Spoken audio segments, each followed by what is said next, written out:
နေ့စဉ်မြတ်စွာဘုရားကမာဘိက္ခဝေပမာဒဋ္ဌမမေ့ကြနဲ့ပြိနိဗ္ဗာန်သံဃာနည်းကြတော့ဟန္တတဏိဘိက္ခွေအမတ္တယာမိဝဝေယဓမ္မသင်္ခါရအပမဒေနတမ္ပါဒေထအပမဒနဲ့ပြည့်စုံအောင်လုပ်ကြလို့အဲ့တော့အပမဒဆိုတဲ့မမေ့မလျော့မှုဆိုတာဘာကိုပြောတာတုံးလို့ဆိုတတိကိုပြောတာတတိနဲ့မကင်းမကွာနေတတ်ဖို့အဲ့တော့တတိဆိုတော့ပြောကြလိမ့်မယ်တပည့်တော်တို့အိမ်မှာနေတတိနဲ့နေတာပါကိုယ်အိမ်မှာဟုတ်လားမိခလုတ်ပိတ်ပြီးပြီလားဆိုတာလဲတတိနဲ့နေတယ်ထမင်းချက်ရပြီလားဆိုတာတတိအဲ့ဒီတတိတွေကိုပြောရလားလို့ဆိုလောကလူတွေကအဲ့ဒီတတိတော့ရှိနေကြတာပဲစားရမှာဆိုတာလဲတတိရှိတာပဲအိပ်ရမယ့်အချိန်လဲတတိရှိတာပဲဟိုကိစ္စဒီကိစ္စလုပ်ရမှာဆိုတာတွေလဲတတိရှိနေတာအဲ့ဒီတတိမျိုးတွေကိုအပမာဒလို့ပြောရလားလို့ဆိုတော့မဟုတ်ဘူးဒီစကားလုံးလေးကတာမန်မမိတ်မလျော့တဲ့အဓိပ္ပာယ်မျိုးကိုဆိုလိုတာမဟုတ်ဘူးတဲ့ဒါကြောင့်မို့အပမာဒရဲ့အဓိပ္ပာယ်ကိုဖွင့်ဆိုတဲ့အခါမှာသူကအပမာဒဆိုတာတဲ့ကုသိုလ်ကောင်းမှုပြုလုပ်ဖို့ရာအတွက်အမြဲတမ်းတတိရှိနေတာ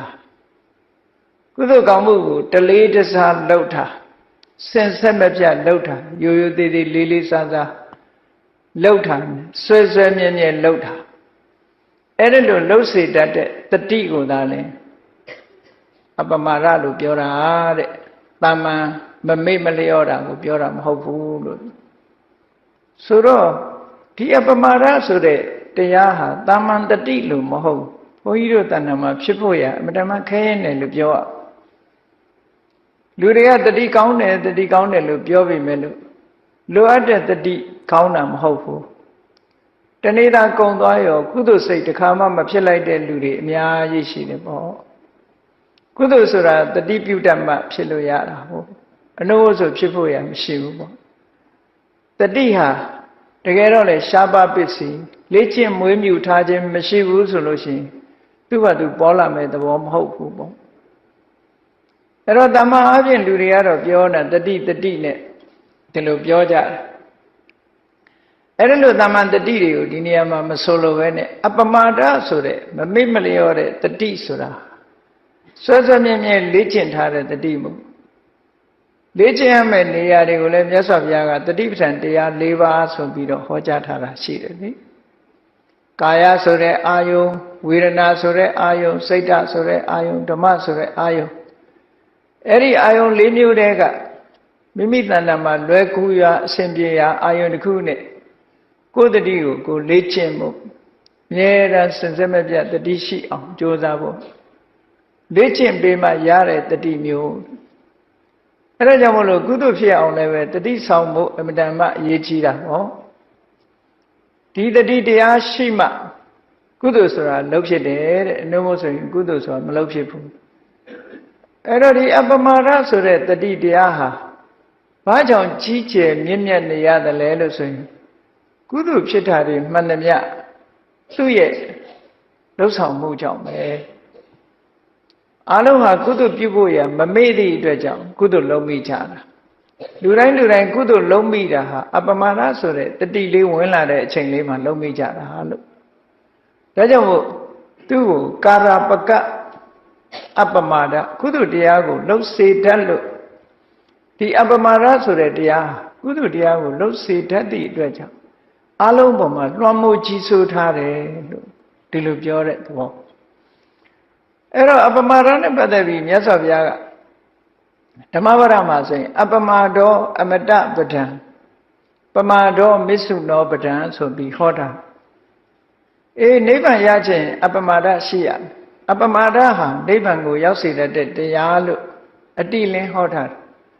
ပမာဒောမစ္ဆုနောပဒံဆိုလိုတာကအဲ့ဒီမှာအမတနဲ့မစ္ဆုနှစ်ခုရှင်တွဲပြီးတော့ပြောထားတာဘုန်းကြီးတို့တွေရဲ့ဘဝတွေဟာတေချာစဉ်းစားကြည့်လိုက်မယ်ဆိုလို့ရှိရင်မသေးတာမှမဟုတ်တာအလုံးဟာသေဆုံးခြင်းဖြင့်အဆုံးသတ်နေကြသေဆုံးခြင်းမှာအဆုံးသတ်နေတယ်ဆိုထပ်တလဲလဲသေဆုံးခြင်းမှာအဆုံးသတ်နေရတော့ဒီသုံးဆုံးခြင်းဆိုတဲ့အဆုံးသတ်ကြီးကိုရှောင်ရှားပြီးတော့ ဘယ်တော့မှမသေးရတဲ့အနေအထားမျိုးဟာအမြဲတမ်းထူးခြားတဲ့အနေအထားမျိုးတစ်ခုဖြစ်တယ်ဒါကြောင့်မလို့အမတဆိုတဲ့အသုံးအနှုန်းဟာမသေးရာနိဗ္ဗာန်လို့အဓိပ္ပာယ်ပြောတာဘာလို့မသေးတာတော့ဆိုမမွေးတော့မသေးဘူးပေါ့မွေးလာလို့ရှိရင်ဆိုလိုတာကဖြစ်လာရင်ပြတ်မှာပဲသေချာတယ်အဖြစ်မရှိအောင်ကသူ့ဟာသူနေလို့မရဘူးသူကအကြောင်းရှိနေရင်ဖြစ်နေတာဆိုလိုတာကဖြစ်စေတဲ့အကြောင်းတရားတွေကိုဖယ်ရှားပစ်ဖို့လိုအပ်တယ်အဲ့ဒီဖြစ်စေတဲ့အကြောင်းတရားတွေကိုဖယ်ရှားပစ်နိုင်တာဟာအပမာဒဆိုတဲ့တတိထားမှဒီအကြောင်းတွေကြောင့်တို့ဖြစ်နေတာပါလားလို့ဆိုတာအသိဉာဏ်ကသိနိုင်တယ်သဘောမှာအပမာဒဆိုတာတတိကမှအာယုံကိုယူမပေးဘူးဆိုလို့ရှိရင်အသိဉာဏ်ဆိုတာဘယ်လိုမှမဖြစ်နိုင်မြတ်စွာဘုရားသာသနာတော်မှာပညာကအရေးကြီးဆုံးပဲအသိပညာဟာအရေးကြီးဆုံးပဲလို့ဒီလိုဆိုတာဒါမို့မဂ္ဂင်၈ပါးမှာတမ္မာဒိဋ္ဌိဆိုတာကိုရှေ့တန်းတင်ပြီးတော့ဟောတာမှန်ကန်စွာမြင်ခြင်းဆိုတာဉာဏ်ကိုပြောတာအဲ့တော့ဒီဉာဏ်အရေးကြီးတယ်ဆိုဒီဉာဏ်ဖြစ်ဖို့ကြတော့ဘယ်သူကအရေးကြီးတုံးဆိုအပမဒခေါ်တဲ့တတိအရေးကြီးတယ်အပမဒဆိုတဲ့တတိမှမရှိလို့ရှိရင်ဉာဏ်မဖြစ်ဘူးတဲ့ဒီလိုဆိုလိုတာအဲ့တော့ပညာဆိုဒီမှာတတိကင်းတဲ့ပညာဆိုတာမရှိဘူးလို့စာပေကျမ်းဂန်မှာဒီလိုတိုက်ရိုက်တောင်ဆိုထားတယ်နာဟိတတိဝိရိဟိတာပညာနာမအဋ္ဌိတတိဝိရိဟိတာဆိုတာတတိကင်းမဲ့တဲ့တတိမပါတဲ့ပညာနာမအသိပညာဆိုတာနတ္ထိမရှိအဲ့တော့ဒီပညာလူတွေပြောတဲ့လောကီပညာမျိုးကိုပြောတာမဟုတ်ဘူးသဘာဝတရားတွေရဲ့အစစ်မှန်ကိုပိုင်ပိုင်နိုင်နိုင်သိတဲ့အသိပညာမျိုးဓမ္မပညာမျိုးကိုဆိုလိုတယ်အဲ့ဒီအမှန်တရားကိုသိရှိနိုင်တဲ့ဓမ္မပညာမျိုးဟာတတိရှိမှပဲသိနိုင်တယ်တတိကအာယုံကိုယူပေးရတယ်ယူပေးမှပညာကသိတယ်ဒီလိုဆိုလို့ပညာနဲ့တတိဟာတွဲဖက်ပြီးတော့အလုံးလုံးအောင်အဲ့တော့ပညာအလုံးလုံးလို့ရအောင်တတိကလမ်းခင်းပေးရတယ်တတိမှလမ်းခင်းမပေးလို့ရှိရင်ပညာကဘာမှမလုပ်နိုင်စွမ်းအင်တတိမရှိဘူးဥပမာရှင်းအောင်သဘောကျအောင်ကြည့်မယ်ဆိုလို့ရှိရင်မြင်ချင်းကိစ္စကိုပြီးတဲ့မျက်လုံးဟာဆိုပါစို့စာအုပ်ဖတ်ချင်တယ်စာအုပ်လေးတော့ဖတ်ချင်တယ်ဆိုလို့ရှိရင်မျက်စိကစာအုပ်ကိုမဖွင့်နိုင်ဘူးဖွင့်ပေးတာလက်ကဖွင့်ပေးရတာအဲ့တော့လက်မပါဘူးဆိုလို့ရှိရင်မျက်စိကလည်းဘယ်လိုမှမလုပ်နိုင်ဘူးအဲ့တော့လက်ကဖွင့်ပေးမှမျက်စိကကြည့်လို့ရအဲ့ဒါလိုပဲတတိဆိုတဲ့လက်ကဖွင့်ပေးမှပညာဆိုတဲ့မျက်လုံးကကြည့်လို့ရတယ်ပေါ့သူတို့နှစ်ခုอ่ะဒီလိုဆက်ဆက်နေဒါကြောင့်မို့လို့ပညာအရေးကြီးတယ်ဆိုရင်ပညာတဲ့ပုံအရေးကြီးတာကတတိဖြစ်နေတယ်ဒါကြောင့်မို့လို့အပမာဒောအမတပဒံသိနေတာဘာကြောင့်လဲတတ္တဝါတွေတန်လျာထဲမှာဘာကြောင့်အထက်တလဲလဲသိရသလဲလို့ဆိုတာအကြောင်းတရားတွေရှိနေလို့မွေးဖွားခြင်းရဲ့အကြောင်းတရားတွေရှိနေလို့မွေးဖွားခြင်းအကြောင်းတရားဆိုတာကိုသိအောင်ရှေ့ဆောင်လမ်းပြတာကတတိသိတာကပညာအဲ့ဒါလို့တတိကလမ်းပြလို့ပညာကသိတဲ့အခါမှာအဲ့ဒီတရားကိုဖယ်ရှားနိုင်တော့အကြောင်းတရားကိုတတ်လိုက်တဲ့အခါအကျိုးတရားရပ်သွားတယ်အဲ့ဒါကြောင့်မို့လို့အမတနိဗ္ဗာန်ဆိုတာအကြောင်းတရားတွေရပ်ဆိုင်သွားလို့မဖြစ်တော့သည့်အတွက်ကြောင့်ပျက်စီးခြင်းတည်ဆုံးခြင်းဆိုတာမရှိဘူးအဲ့ဒီလိုဖြစ်အောင်တတိကစွမ်းဆောင်ပေးတာဖြစ်သောကြောင့်အပမာဒောအမတပဒံလို့အပမာဒဆိုတဲ့တရားဟာနိဗ္ဗာန်ရခြင်းရဲ့အကြောင်းတရားပဲပမာဒောမစ္ဆုနောပဒံမိမိလျောရောက်နေမယ်ဆိုရင်တန်တရားထဲမှာမဆုံးနိုင်တဲ့သိခြင်းတရားနဲ့ရင်ဆိုင်ကြရမယ်လို့ဒီလိုမြတ်စွာဘုရားကဟောထားတာဟုတ်ဒါကြောင့်မို့လို့ဒီပမာဒလက်ကင်ထားအပမာဒဆိုတာကိုလက်ကင်ထားမှအပမတ္တမမေ့မလျော့သူဖြစ်ပြီးတော့ပမာဒဆိုတဲ့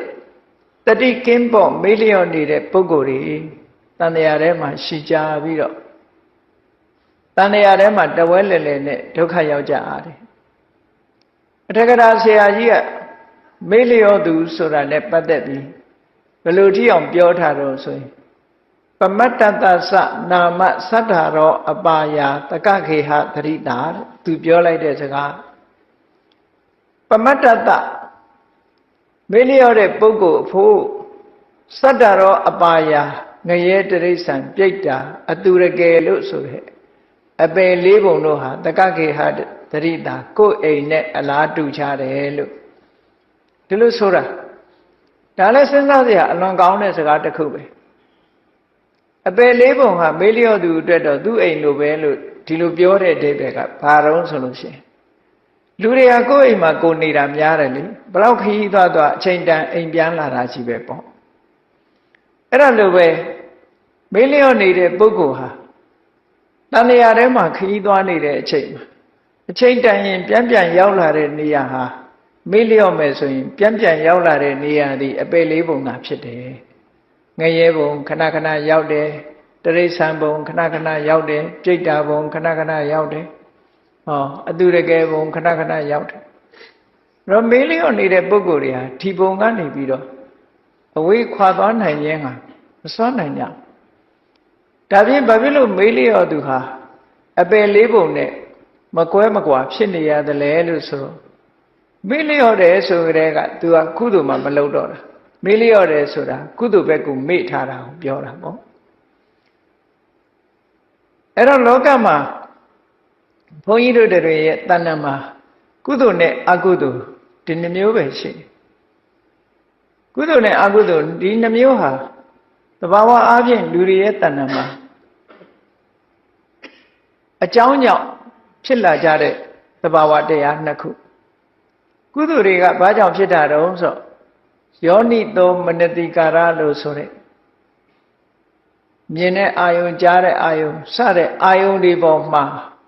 မှန်မှန်ကန်ကန်နှလုံးသွင်းနိုင်လို့ရှိရင်ထိုအာယုံနဲ့ဆက်ဆက်ပြီးကုသိုလ်စိတ်ပဲဖြစ်တယ်တဲ့အေးမှန်မှန်ကန်ကန်နှလုံးမသွင်းနိုင်ဘူးအာယောနိသောမနတိကာရမသိမတဲ့နှလုံးသွင်းမိပြီဆိုလို့ရှိရင်တော့ထိုမြင်ကြားအာယုန်တွေနဲ့ဆက်ဆက်ပြီးတော့အကုသိုလ်တွေပဲဖြစ်ကြတယ်လို့အဲ့တော့လောကမှာတတ္တဝါတွေရဲ့တဏ္ဍာမှာကုသိုလ်ဖြစ်မှုနဲ့အကုသိုလ်ဖြစ်မှုဟာဘယ်ဟာကများတယ်လဲဆိုရင်အကုသိုလ်ဖြစ်မှုတွေကများကုသိုလ်ဖြစ်တာအလွန်တရာမှနည်းတယ်ကုသိုလ်ဖြစ်ဖို့ဆိုတာအမှန်တမ်းခက်တယ်ဘာဖြစ်လို့ခက်တုံးဆိုယောနိသောမနတိကာရနှလုံးသွင်းမှန်ကန်ဖို့အရေးကြီးလို့ပဲအဲ့ဒီနှလုံးသွင်းမှန်ကန်မှုဆိုတာဘယ်လိုနဲ့မှရနိုင်တာတုံးဆိုနှလုံးသွင်းမှန်ကန်မှုဟာသူတော်ကောင်းနဲ့လည်းတွေ့ဖို့လိုအပ်တယ်သူတော်ကောင်းတရားကိုကြားနာဖို့လည်းလိုအပ်တယ်အဲ့ဒီကြတော့မှစဉ်းစားတတ်တာအနုဆိုရင်နှလုံးမသွင်းတတ်ဘူးမစဉ်းစားတတ်ဘူးမစဉ်းစားတတ်သည့်အတွက်ကြောင့်ကိုတွေးသမျှတွေအကုသိုလ်နဲ့ပတ်သက်တဲ့အတွေးတွေကြီးပဲဖြစ်လာတယ်အပြစ်မကင်းတဲ့အတွေးတွေကြီးပဲတွေးပြီးတော့ခုတ္တဏမှာဖြစ်သမျှတွေဟာအကုသိုလ်စိတ်တွေကြီးပဲများပြီးတော့နောက်ဆုံးဟာအပေပုံမှာပဲအဖြစ်များရတယ်ဆိုတာအကုသိုလ်တွေအဖြစ်များလို့ဒီလိုပြောတာနော်တချို့တလေသူတော်ကောင်းနဲ့ပေါင်းမိပြီးသူတော်ကောင်းတရားကြားနာမိတဲ့ပုဂ္ဂိုလ်တွေကြတော့စိတ်ထားတတ်သွားနှလုံးသွင်းတတ်တယ်ကုသိုလ်တွေအကုသိုလ်တွေနားလည်လာတယ်နားလည်ပြီးတော့ဘယ်လိုနှလုံးသွင်းရမလဲဆိုတာသိလာတဲ့အတွက်ကြောင့်အကုသိုလ်ဆိုတာမဖြစ်ဘဲနဲ့ကုသိုလ်ဆိုတာဖြစ်လာအဲ့တော့ကုသိုလ်ဖြစ်ဖို့ဆိုတာအမှန်တမ်းအခွင့်အရေးနည်းတယ်လို့ဒီလိုပြောအောင်ကျိုးကြောင့်ညင်ညွတ်ဖို့အလွန်မှခဲနာဒါကြောင့်မို့ဒီယောနိသောမနတိကာရအာယောနိသောမနတိကာရဒီနှစ်ခုဟာလေ့ကျင့်ရမယ့်အရာနှစ်ခုပဲယောနိသောမနတိကာရဆိုတာ wise attention ပဲအသိပညာနဲ့ဆင်ခြင်စဉ်းစားတတ်မှုမှန်ကန်တဲ့နှလုံးသွင်းယောနိသောဆိုတာမှန်ကန်တဲ့နည်းနဲ့နှလုံးသွင်းတာပြောရမယ်ဆိုလို့ရှိရင်ယောနိသောမနတိကာရဆိုတာကုသိုလ်ဖြစ်အောင်နှလုံးသွင်းတတ်ဖို့နှလုံးသွင်းမှယောနိသောမနတိကာရဖြစ်တယ်ဥပမာမဲ့အာယုန်လေးတစ်ခုတွေ့တဲ့အခါမှာနှလုံးသွင်းမှုကိုကြည့်ကိုယ်နဲ့မတည့်တဲ့ပုဂ္ဂိုလ်တယောက်ကိုမျက်စိနဲ့မြင်လိုက်ပြီဆိုတဲ့အခါမှာမမှန်မကန်နှလုံးသွင်းလို့ရှိရင်ဘာတွေဖြစ်လာလို့ဆိုဒေါသတွေဖြစ်လာ မတည့်တဲ့လူနဲ့တွေးလိုက်တာနဲ့ဒေါသတွေဖြစ်လာအဲ့ဒါဘာလို့ဒေါသဖြစ်လဲဆိုရင်အာယုနိတောမနတိကာရဘာတွေတွေးမိတော့ဆိုလို့ရှိရင်တစ်ချိန်တုန်းကသူနဲ့အစင်မပြေခဲ့တာတွေဟာခေါင်းထဲမှာတတိကြီးပေါ်လာပြီးတော့ဒေါသတွေဖြစ်တာပဲပေါ့ဟောအဲ့ဒီပုဂ္ဂိုလ်ကိုပဲယောနိတောမနတိကာရနဲ့စဉ်းစားလိုက်မယ်ဆိုလို့ရှိရင်အိုးသူ့ကိုဒေါသဖြစ်နေလို့လဲဘာကြိုးထုမှလဲသူလည်းသူကံနဲ့သူပဲငါလည်းငါကံနဲ့ငါပဲငါတဏ္ဍမှာအကုသိုလ်ဖြစ်ရင်မသိဘူးအကုသိုလ်ဖြစ်ရင်ငါပဲဒုက္ခရောက်မှာပဲဒီလိုတွေးလိုက်လို့ရှိရင်အကုသိုလ်ဆိုတာမလာတော့ဒါလက်တွေ့ကျင့်သုံးတာလို့ခေါ်တယ်ဆိုလိုတာကဒီလိုတွေးရင်အကုသိုလ်ဟိုလိုတွေးရင်အကုသိုလ်မဖြစ်ဘူးပေါ့ဒါကြောင့်မို့တွေးပုံတွေးနည်းဟာမျိုးမျိုးရှိတယ်ပေါ့မြင်ပုံမြင်နည်းဟာမျိုးမျိုးရှိတယ်အကုသိုလ်ဖြစ်မဲ့အမြင်နဲ့မတွေးနဲ့ဆိုလိုတာကလူတယောက်ကိုတွေးပြီဆိုတဲ့အခါကျတော့အပြစ်မြင်နဲ့အမြင်မျိုးနဲ့မတွေးနဲ့ဟောမေတ္တာသက်ဝင်ပြီးတော့မြင်တဲ့အမြင်မျိုးနဲ့တွေးဖို့လိုအပ်တယ်အဲ့ဒါလို့မတွေးဘူးဆိုလို့ရှိရင်တော့အကုသိုလ်ကဝင်လာမှာပဲပေါ့တချို့လမ်းသွားရင်ပဲအလို့လျောက်တလန်းတော့အကုသိုလ်တွေဖြစ်သွားတဲ့လူတွေလည်းအများကြီးပဲလေကုသိုလ်ဖြစ်တဲ့လူလည်းရှိတယ်အကုသိုလ်ဖြစ်တဲ့လူလည်းရှိတယ်ကားမောင်းသွားရင်တောင်မှပဲအကုသိုလ်ဖြစ်တဲ့လူတွေအများကြီးကိုရှိကကြော်တက်သွားတာတို့ဟုတ်လားကိုရှိကဖြတ်သွားတာတို့ဆိုလို့ရှိရင်အကုသိုလ်တွေဖြစ်ကြတယ်အဲ့တော့ကုသိုလ်ဖြစ်အောင်ဘယ်လိုစဉ်းစားရမလို့ဆိုအဲ့ဒါတွေကိုနှလုံးမသွင်းမဲ့နဲ့နေတာလည်းပဲကုသိုလ်ဖြစ်နိုင်တယ်နောက်တနည်းကတော့သိခံခြင်းခွင့်လွှတ်ခြင်းဆိုတာလည်းပဲကုသိုလ်ဖြစ်စေနိုင်တဲ့အရာတစ်ခုပဲပေါ့နောက်တစ်ခုကတော့အပြစ်ဆိုတာကိုမရှုပဲနဲ့အဲ့ဒီကိစ္စတွေကိုမစင်ရင်မစင်စားပဲနဲ့ကိုယ်မှနှလုံးသွင်းတရားလေးတစ်ခုနဲ့ပဲသွားနေလို့ရှိရင်လည်းပဲအပြစ်ဆိုတာမဖြစ်နိုင်ဘူးပေါ့အဲ့တော့အကုသိုလ်ဆိုတာဟာမသိမတဲ့နှလုံးသွင်းမှဖြစ်တာဖြစ်တယ်ပေါ့မရိယာဆရာတော်ကြီးနှလုံးသွင်းနှလုံးပေါ့မရိယာဆရာတော်ဆိုတာမင်းတို့မင်းလက်ထက်ကသိခံစိတ်အလွန်များတယ်လို့ပြောတယ်ဘယ်ပဲဖြစ်ဖြစ်ဆရာတော်ကြီးကအကောင်းဘက်ကကြည့်ပြီးတော့နှလုံးသွင်းတတ်တာသမင်းပြောလေးချက်ကပ်လို့ရှင်လဲဟေးဝါရတာတက်တာတာပေါ့ဒီကနေ့မာလေးချက်တွေးလို့ရှင်လဲတောင်းတောင်းစားရတာပေါ့လို့ဒီလိုတွေးတယ်စားငံလို့ရှင်လဲအစာကြေးတာပေါ့စားငံလို့ရှင်လဲအစာကြေးတာပေါ့စားပေါ်လို့ရှင်လဲပဲရင်ငတ်တက်တာတာပေါ့ဒီလိုပဲတွေးတယ်အဲ့တော့အကောင်းဘက်ကနေလှည့်တွေးလို့ရှင်ကိုယ်မှအကုသိုလ်ဆံမဖြစ်တော့ဘူးအဲ့ဒါမျိုးကိုဆိုလိုတာယောနိသောမနတိကာရလို့ဆိုတာအဲ့တော့ယောနိသောမနတိကာရမှာမရှိဘူးဆိုလို့ရှိရင်အကုသိုလ်ဆိုတာဖြစ်လာနိုင်ဒါကြောင့်မို့လို့မမေ့မလျော့ဘူးဆိုတဲ့ပုဂ္ဂိုလ်ဟာကိုယ့်ကိုယ်ကိုတတိထားပြီးတော့ကိုယ်စိတ်ထဲမှာကုသိုလ်ဖြစ်တာလားအကုသိုလ်ဖြစ်တာလားဆိုတာအမြဲတမ်းအကဲခတ်ပြီးတော့ဆန်းစစ်တဲ့နေပေါ့အကုသိုလ်ဖြစ်တာကိုသိတာနဲ့တပြိုင်နက်ရှေ့ဆက်မဖြစ်အောင်ဟန်တာဖို့လိုအပ်တယ်အဲ့ဒါလို့အကုသိုလ်ဖြစ်တာကိုသိမှကြိုးစားခြင်း၄မျိုးထဲမှာသမ္မပဒံတရား၄ပါးဆိုတာအလုံးသိကြတယ်အကုသိုလ်တတိနဲ့ကုသိုလ်လားအကုသိုလ်လားဆင်ញင်စဉ်းစားနေတဲ့တတိထားနေတဲ့အချိန်မှာအကုသိုလ်ဖြစ်လာပြီဆိုလို့ရှိရင်ထိုအကုသိုလ်မဖြစ်ရအောင်ကြိုတင်ပြီးတော့တတိကဟန်တာတယ်ဖြစ်လာပြီဆိုလို့ရှိရင်လည်းဖယ်ရှားဖို့ကြိုးစားတယ်ကုသိုလ်မဖြစ်သေးဘူးဆိုရင်ဖြစ်အောင်လုပ်တယ်ဖြစ်ပြီးသားကုသိုလ်တွေတိုးပွားလာအောင်လုပ်တယ်လို့ဒီလိုကြိုးစားအဲ့ဒါကိုပဲသမ္မာဝါယာမမဂ္ဂင်၈ပါးမှန်ကန်စွာကြိုးစားအထောက်မှုလို့ဒီလိုဆိုလိုတာအဲ့ဒါကြောင့်မို့လို့ကြိုးပမ်းအထောက်မှုလုပ်တိုင်းဟာကြိုးပမ်းအထောက်မှုကိုအကူအညီပေးတာဘယ်သူကအကူအညီပေးတော့ဆိုတတိကအကူအညီပေးတယ်ဒါမှမဟုတ်သမ္မာဝါယာမပြီးတော့သမ္မာတတိဆိုတာအနိကမြတ်စွာဘုရားထည့်ပေးထားတာနော်ဒါကြောင့်မို့လို့အပမာဒဆိုတဲ့တတိတရားဟာမဂ္ဂင်၈ပါးထဲမှာလည်းပဲအရေးပါတဲ့အခန်းကဏ္ဍမှာရှိတယ်နိဗ္ဗာန်ရဖို့အတွက်လည်းအရေးပါတဲ့အခန်းကဏ္ဍနောက်ဆုံးကုသိုလ်ဖြစ်ဖို့တမ္မာအားဖြင့်ကုသိုလ်ဖြစ်ဖို့အတွက်လည်းပဲအင်မတန်မှအရေးပါတယ်တဲ့အကယ်၍တတိတရားမရှိဘူးတတိလက်လွတ်ဖြစ်နေပြီဆိုရင်ဒီနေရာမှာတတိလက်လွတ်ဆိုတာတဏိတာဂုံသွားတော့လေကိုယ်တဏ္ဍာမှာကုသိုလ်ဆိုတာတစ်ခါမှမဖြစ်လိုက်ဘူး တနေ့လုံးနေတာတောင်မှပဲကုသိုလ်စိတ်တစ်စိမ့်မှမဖြစ်ဘူးဆိုလို့ရှိရင်ဒါဒီနေ့အတွက်ကတော့တက်တဲ့အကျိုးမဲ့ဖြစ်တဲ့နေ့တစ်နေ့လို့လည်းလို့ပြောရမှာပဲဒါကြောင့်မို့လို့ဘဝမှာနေမယ်ဆိုလို့ရှိရင်တတိမကွာအတိပညာနဲ့နေထိုင်ဖို့ရအမှန်တမ်းအရေးကြီးတယ်မဟာတတိပဋ္ဌာန်သုံးပါဆိုရင်မြတ်စွာဘုရားကတတိတမ္ပစဉ္ညဆိုတာကိုတွဲဖက်ပြီးတော့ဟောထားတယ်တတိဆိုတာအာယုံပေါ်မှာအမှတ်ရနေမှုနဲ့တမ္ပစဉ္ညဆိုတာဆင်ញင်တုံတရားပဲတတိထားမှုနဲ့ဆင်ញင်တုံတရားဟာအမှန်တမ်းအရေးကြီးတယ်တဲ့ဘုရားဘာသာဝင်သူတော်စင်တို့နေ့စဉ်ဘဝမှာလေ့ကျင့်ရမှာကတော့တတိနဲ့တမ္ပစဉ္ညကိုလေ့ကျင့်ပေးရမှာအဲ့ဒီနီးစနစ်ကိုတမ္ပစဉ္ညပပဆိုပြီးတော့မြတ်စွာဘုရားကမဟာတတိပဋ္ဌာန်သုတ်မှာဟောထားတယ်ထိုသုတ်တန်တွေမှာလည်းဟောထားတယ်သုတ်တန်တစ်ခုမှာဆိုရင်မြတ်စွာဘုရားဘယ်လောက်ထိအောင်ဟောတော့ဆိုရင်တတောဘိက္ခွေတမ္ပဇာနောကာလအာခင်ခေယဆိုလိုတာကတတိနဲ့ဆင်ញင်တုံတရားနဲ့မင်းတို့သိမဲ့အချိန်ကိုစောင့်ညာလို့ဒီလိုပြောထားတာနော်အဲ့ဒါနဲ့စောင့်ဖို့လိုအပ်တယ်ပေါ့ဘာလို့လဲဆိုတော့လူဆိုတာတနေ့ကျတော့ဘဝတစ်ခုအဆုံးသတ်မှာပဲအဲ့ဒါလို့ဘဝတစ်ခုအဆုံးမသတ်ခင်ဘာနဲ့နေရမလဲလို့ဆိုရင်တတိနဲ့တမ္ပစဉ္ညနဲ့နေရမယ်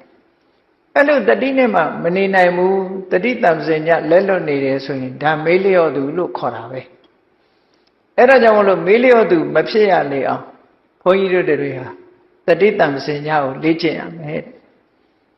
သူ့ဘာသူအလိုလျောက်တတိကောင်းလာသူဆိုတာမဖြစ်နိုင်ဘူးဒါကြောင့်မို့အာယုန်နဲ့လေ့ကျင့်ပုံကိုမြတ်စွာဘုရားကမဟာတတိပဋ္ဌာန်သုတ်မှာဟောထားတာလေဒီအဘိက္ကံတေပဋိက္ကံတေတမ္ပဇာနာကာရီဆိုတာတတိနဲ့ကိုယ်ခန္ဓာကိုယ်ရှေ့ရွှေ့တယ်နောက်ရွှေ့တယ်ရှေ့ရိမ့်တယ်နောက်ရိမ့်တယ်ဘယ်လိုပဲဖြစ်ဖြစ်ခန္ဓာကိုယ်လှုပ်ရှားမှုတွေနဲ့ပတ်သက်လာလို့ရှိရင်ဆင်ញင်တုံတရားနဲ့နေရမယ်တတိနဲ့တမ္ပစဉ္ညနဲ့နေရမယ်လို့ဘာလို့တတိမကွာအတိပညာနဲ့လောက်ရမယ်လို့ဒါကလေ့ကျင့်ခံယူတဲ့နေရာမှာအဲ့ဒါလိုလုပ်တယ်အဲ့တော့တရားဆိုတာလေ့ကျင့်ခံလုပ်တာပဲပေါ့စိတ်ရဲ့လေ့ကျင့်ခံ mental exercise လုပ်တာကိုဒါတရားထုတ်တယ်လို့ပြောတာပဲစိတ်ကိုလေ့ကျင့်ပေးဖို့အဲ့တော့စိတ်ကိုလေ့ကျင့်ပေးဖို့ရအတွက်မြတ်စွာဘုရားကသုတ်တန်တစ်ခုမှဆိုရင်ဘယ်လိုတတိပေးထားလဲဘယ်လိုဆုံးမထားလဲဆိုရင်ကထံပုတ္တမေရတိတိဝါဝိတိဝတ္တန္တိတနေ့တာကုံဆုံးလာတဲ့အခါမှာလူတိုင်းဟာပြန်ပြီးတော့ကိုယ်ချက်ကပ်လုပ်ဖို့လိုတယ်ပေါ့ကိုယ်စစ်ဆေးဖို့ပြန်ပြီးသုံးသပ်ဖို့ကိုယ်ပြန်ပြီးသုံးသပ်ဖို့ဗဓမ္မအရေးကြီးတယ်နာနေမိုးတော့အလင်းရောက်လို့တနေ့တာလှုပ်ရှားပြီးညအိပ်ရဝင်ပြီဆိုတဲ့အခါပြန်သုံးသပ်ချစ်ဘယ်လိုနည်းနဲ့ဒီနေ့ငါဖို့ကုံဆုံးလာတာလဲဘာတွေနဲ့ငါကုံလာလဲလောကလူတွေကအယောင်းဝယ်လုပ်တဲ့လူတွေဟာဈေးကပြန်လာလို့ရှိရင်စည်ရင်တွက်ကြတယ်နိဒီနေ့ဘလောက်ရင်းတယ်ဘလောက်မြတ်တယ်ဒါတော့တွက်ကြတယ်ပေါ့သို့တော့ကုသိုလ်နဲ့အကုသိုလ်နဲ့ပတ်သက်ပြီးတော့အဲ့လိုစည်ရင်တွက်တဲ့လူပြန်ပြီးတော့စဉ်းစားတဲ့လူဆိုတာအမတမနယ်လိမ့်မယ်ပေါ့မြတ်စွာဘုရားကအဲ့ဒါကြောင့်မို့လို့ညာချမ်းရောက်လာတဲ့အခါမှာဆင်ញင်စဉ်းစားလိုက်ပါတဲ့တနေ့တာကိုငါဘယ်လိုကုံဆုံးလာတာလဲဆိုတာဆင်ញင်စဉ်းစားတဲ့နဲ့ဘာဖြစ်လို့တော့ဆိုရင်မစဉ်းစားရင်အခြေအနေမှန်ကိုမသိဘူးအခြေအနေမှန်မသိလို့ရှင်အဖြေမထုတ်နိုင်ဘူးပေါ့အခြေအနေမှန်သိမှအဖြေဆိုတာထုတ်လို့ရတာကိုမိကုံးထုတ်လိုက်တယ်တနေ့တာမှာငါဘယ်လိုကုံဆုံးလာသလဲမနေ့ကစပြီးကိုပြန်ကြည့်ဘယ်လိုကုံဆုံးလာလဲဆိုကုသိုလ်တွေနဲ့ကုံဆုံးလာလားအကုသိုလ်တွေနဲ့ကုံဆုံးလာလားဘယ်ຢာတွေကငါတဏ္ဍာမှာဖြစ်တာများသလဲလို့ဆိုတာဆင်ញင်စဉ်းစားလိုက်ပါအဲ့ဒါလို့ဆင်ញင်စဉ်းစားလိုက်လို့အကုသိုလ်တွေကများနေတယ်ကုသိုလ်တွေကနည်းနေတယ်ကုသိုလ်ဖြစ်မှုတွေမရှိဘူးဆိုရင်အဲ့ဒီနေ့အတွက်ဟာဝမ်းနည်းပွဲနေ့တစ်နေ့ဖြစ်လာတာဒါကြောင့်မို့လို့ဒီနေ့မျိုးနောက်ထပ်မဖြစ်အောင်ကြိုးစားဖို့လိုအပ်တယ်ပေါ့အဲ့တော့ကုသိုလ်တွေအဖြစ်များအောင်ငါကြိုးစားမယ်လို့စိတ်ထဲမှာနှလုံးသွင်းပြီးတော့ကြိုးစားအထောက်ရမယ် သုတ်တန်နေမှာမြတ်စွာဘုရားဒီတိုင်းပဲဟောတာဒါကိုဆင်ခြင်စဉ်းစားဖို့အဲ့ဒီမှာဆင်ခြင်စဉ်းစားဖို့စဉ်းစားနည်းနဲ့ပတ်သက်ပြီးတော့လေတခြားသုတ်တန်တစ်ခုမှဟောထားတာရှိသေးတယ်သူများစိတ်ကိုမသိကျင်နေပါစေတဲ့ကိုယ်စိတ်ကိုသိအောင်လုပ်ပါတဲ့ဟုတ်တယ်လောကလူတွေကစတ်စုကျင်တော့သူများစိတ်ပဲသိအောင်လုပ်ချင်တယ်ကိုယ်စိတ်ကြတော့ကိုသိတယ်လို့ထင်တာကိုအဲ့တော့မြတ်စွာဘုရားကကိုယ်စိတ်လေးကိုကိုသိအောင်လှုပ်ရှားမှာတဲ့သူများစိတ်မသိကျင်နေပါစေကိုယ်စိတ်ကိုဘယ်လိုသိအောင်လုပ်ရမလဲလို့ဆိုရင်ငါစိတ်ထဲမှာကာမဂုဏ်အာယုန်တွေပေါ်မှာတွေ့တာတဲ့ကာမိစ္ဆန္ဒဆိုတဲ့တရားတွေရှိသလားဆိုတာစဉ်းစားကြည့်တဲ့မြင်เสียအာယုန်နှစ်သက်เสียအာယုန်မြင်လို့မျက်စိကမြင်ပြီးနှစ်သက်เสียအာယုန်ပေါ်မှာတတ်မဲ့တဲ့တဏှာရှိသလားအတန်ကြားပြီးတော့တတ်မဲ့တဲ့တဏှာရှိသလားအနံ့ရပြီးတော့တတ်မဲ့တဲ့တဏှာရှိသလားအရသာခံပြီးတော့တတ်မဲ့တာရှိသလားခန္ဓာကိုယ်ထိတွေ့နဲ့တတ်မဲ့တာရှိသလားကာမဂုဏ်အာယုန်တွေပေါ်မှာဒီလိုချင်နဲ့တတ်မဲ့တဲ့တဏှာဆန္ဒတွေရှိသလားဆိုတာစဉ်းစားကြည့်တဲ့ရှိတယ်ဆိုရင်ဘာလို့อ่ะဖယ်ဖို့ကြိုးစားပါတဲ့ဒါပြောတာเนาะမရှိဘူးဆိုရင်ဘာလို့อ่ะမရှိဘူးဆိုလို့ရှိရင်နောက်ထပ်လည်းမရှိအောင်တတိဆောင်ပြီးတော့ဝမ်းသာပြီးမရှိအောင်ကြိုးစားဖို့ပဲလိုအပ်တယ်ဟောနောက်တစ်ခုစဉ်းကျင်စဉ်းစားရမှာလူတွေဟာလောဘရှိရင်ဒေါသဆိုတာရှိလာတတ်တယ်ပေါ့ဘာဖြစ်လို့လဲဆိုရင်အလိုကြရင်လောဘလေအလိုမကြရင်ဒေါသဆိုတာလာတာပဲအဲ့ဒါကိုဗျာပါဒလို့ခေါ်တယ်ကိုမကြိုက်တဲ့အာယုန်တွေနဲ့တွေးတဲ့အခါမှာစိတ်ထဲမှာဆန့်ကျင်မှုကလေးပေါ်လာတာဟာဒေါသပဲဗျာပါဒပဲအဲ့ဒီဗျာပါဒရောငါးတဏ္ဍာမှာရှိသလားစဉ်းကျင်စဉ်းစားပြီးတော့ရှိရင်ဖယ်ရှားဖို့ကြိုးစားမရှိဘူးဆိုလို့ရှိရင်တော့ဘယ်တော့မှမရှိအောင်ဆက်လက်ပြီးတော့မရှိတဲ့အနေအထားတစ်ခုကိုကောင်းမွန်အောင်ထိမ့်သိမ်းဆောက်ရှောက်ဖို့ဝမ်းမြောက်ဖို့ထို့တူပဲကုသိုလ်စိတ်တွေနဲ့ပတ်သက်လာလို့ရှိရင်ငါစိတ်မှာတက်ကြွမှုရှိရလားဆိုတာစဉ်းစားတယ်ကုသိုလ်စိတ်တွေနဲ့ပတ်သက်လာပြီးတော့လူတွေမှာတက်ကြွမှုအားနည်းတတ်တယ်ကြည့်လေကမ္မဋ္ဌာန်းထိုင်ကြည့်လို့ရှိရင်စိတ်မပါဘူးကမ္မဋ္ဌာန်းထိုင်ဖို့စဉ်းစားလိုက်ရင်ဖျားရှိခိုးဖို့စဉ်းစားလိုက်ရင်စိတ်ထဲမှာမပါဘူးဆိုတာဌိနမိတ်တာရဲ့သဘောတွေပဲပေါ့ကုသိုလ်လုပ်ဖို့ဆိုတာစိတ်ကတွန့်သွားလို့ရှိရင်ဒါဌိနမိတ်တာရဲ့သဘောပဲပေါ့အဲ့ဒီဌိနမိတ်တာဆိုတဲ့စိတ်အားရော့ကြမှုတွေငါတဏ္ဍာမှာရှိသလားမရှိဘူးလားကုသိုလ်ရေးနဲ့ပတ်သက်ပြီးစဉ်းကျင်စဉ်းစားတဲ့ရှိရင်မရှိအောင်ကြိုးစားအထောက်ရမယ်ဝီရိယအားနဲ့တွန်းဖယ်ရမယ်နောက်တစ်ခုကတော့ဥဒိစ္စကောကုဆစိတ်ရဲ့မငြိမ်သက်မှုတွေပေါ့ဒီဥဒိစ္စဆိုတဲ့စိတ်လေမှုကောကုဆဆိုတဲ့စိတ်ပူပန်မှုတွေဒါတွေရှိလို့ရှိရင်စိတ်ဟာငြိမ်ချမ်းမှုမရှိဘူးအဲငြိမ်ချမ်းမှုမရှိတဲ့စိတ်တွေကိုယ်တဏ္ဍာမှာရှိနေသလားစိတ်ထဲမှာဒီတဘာဝတရားတွေရှိသလားဆိုတာဆင်ញင်စဉ်းစားရှိလို့ရှိရင်မရှိအောင်ကြိုးစားဖို့ဒီလိုဆိုလိုတာနောက်ဝိသိကိစ္စဆိုတာတန်တရား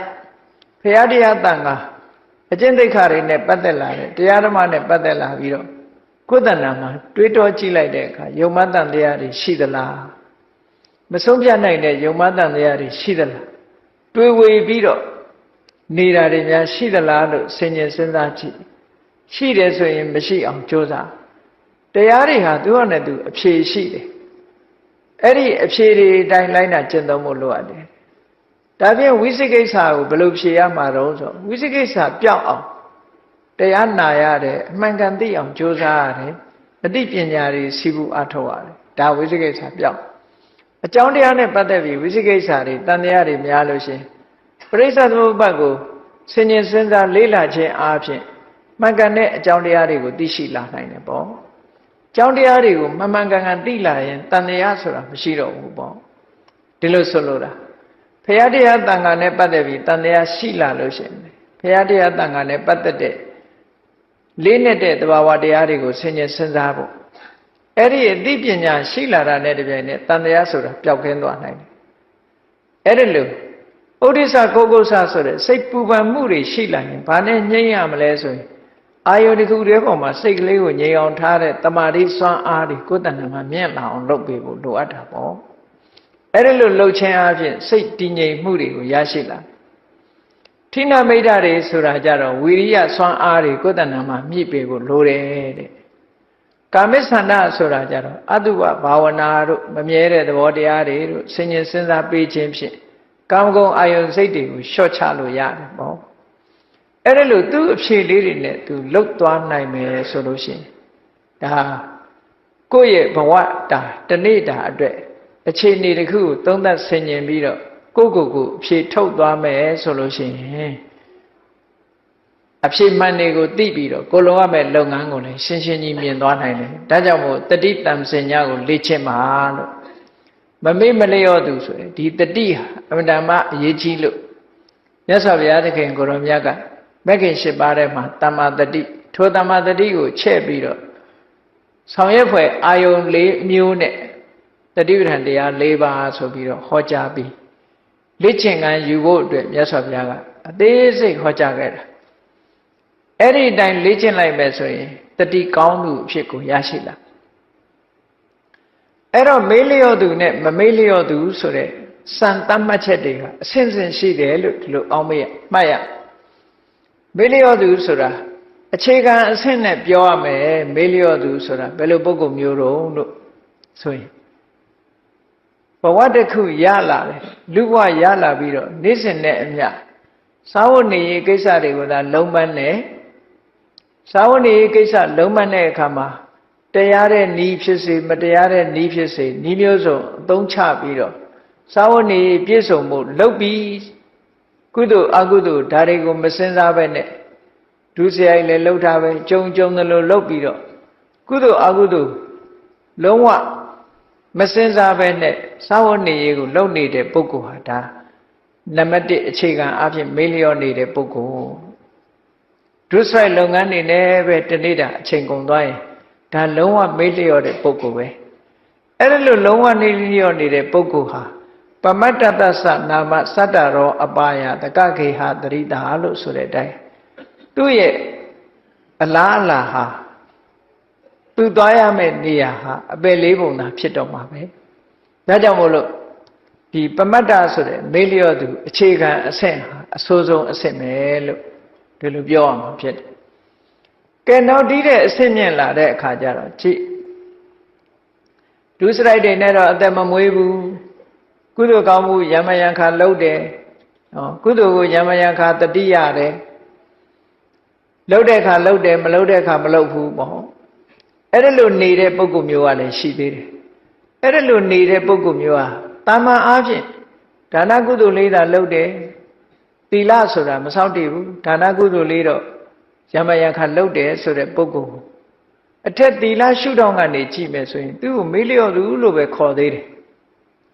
ခုနကဒုစရိုက်တွေလုပ်တဲ့လူကနေစာပြီးကြည့်မယ်ဆိုရင်သူ့ကိုမမေ့မလျော့သူလို့ပြောလို့ရတယ်သို့တော့သူဟာသီလကိုမဖြည့်ကျင့်သည့်အတွက်ကြောင့်သူ့ကိုမေ့လျော့သူလို့ပြောလို့ရဘာဖြစ်လို့တော့ဆိုရင်သူဟာကိုချင်းသီလပြည့်စုံဖို့ရအတွက်မေ့ထားတဲ့ပုဂ္ဂိုလ်ဖြစ်လို့သူ့ကိုမေ့လျော့သူပဲအဲ့တော့ဒါနကောင်းမှုလေးတော့သူရှိတယ်သီလမရှိဘူးသီလမရှိသည့်အတွက်ကြောင့်သူ့ဘဝဟာဒါနကောင်းမှုကအကျိုးပေးတဲ့အခါချမ်းသာဒုက္ခရနိုင်တော့လည်းပဲသီလမပြည့်စုံသည့်အတွက်ကြောင့်ဒါနကောင်းမှုရဲ့အကျိုးကျေးဇူးကိုသူပြည့်ပြည့်ဝဝခံစားရမှာမဟုတ်ဘူးလို့ဒီလိုပြောနိုင်တယ်ကဲဘယ်လိုမခံစားရတာတုံးလို့ဆိုစဉ်းစားကြည့်လေဒါနကောင်းမှုလုပ်သည့်အတွက်ကြောင့်လူဘဝမှာလူလာဖြစ်တဲ့အခါမှာပစ္စည်းဥစ္စာကြွယ်ဝချမ်းသာတယ်သို့တော့သီလနဲ့မပြည့်စုံခဲ့သည့်အတွက်ကြောင့်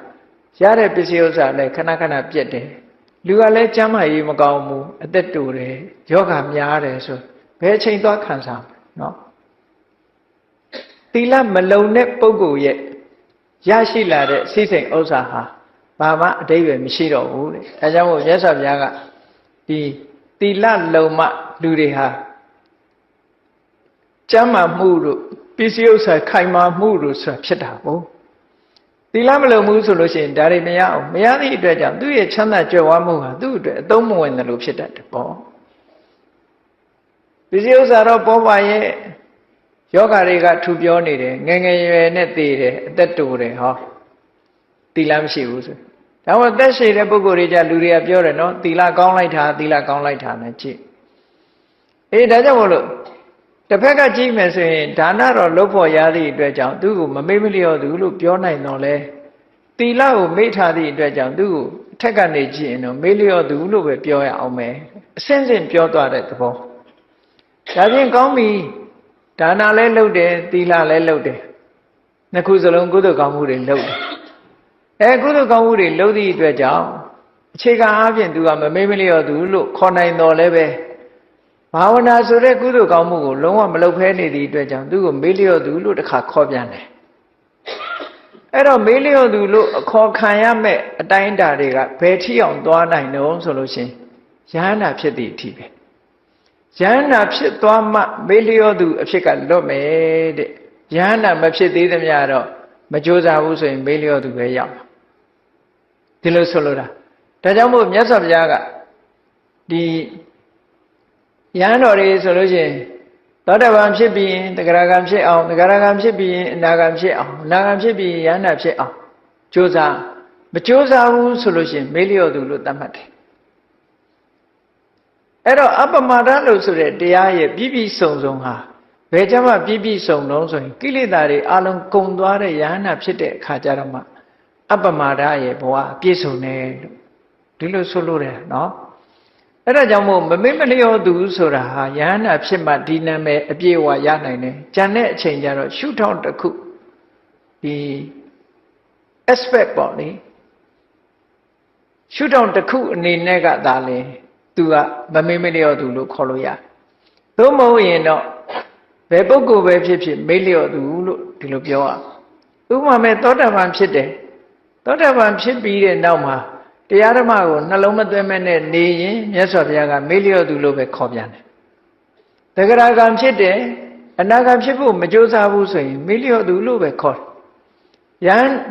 အနာဂံဖြစ်ပြီးတော့ယန္တာဖြစ်အောင်မကြိုးစားသေးဘူးတရားမထုတ်ဘူးဆိုလို့ရှိရင်အဲ့ဒီပုဂ္ဂိုလ်လည်းမေ့လျော့သူလို့ပဲခေါ်တယ်။ဒီလိုအစစ်စစ်ခေါ်သွားတယ်။အဲ့ဒါဟာသုတ်တန်တစ်ခုရဘုန်းကြီးတို့တွေစဉ်းစားကြည့်။မြတ်စွာဘုရားဒီကပိလုနေပြည်တော်နေကြောရအောင်အကြောင်းမှာသတင်းသုံးနေတဲ့အချိန်မှာနန္ဒီယဆိုတဲ့တာဂေဝေမင်းတယောက်ရှိတယ်သူတို့က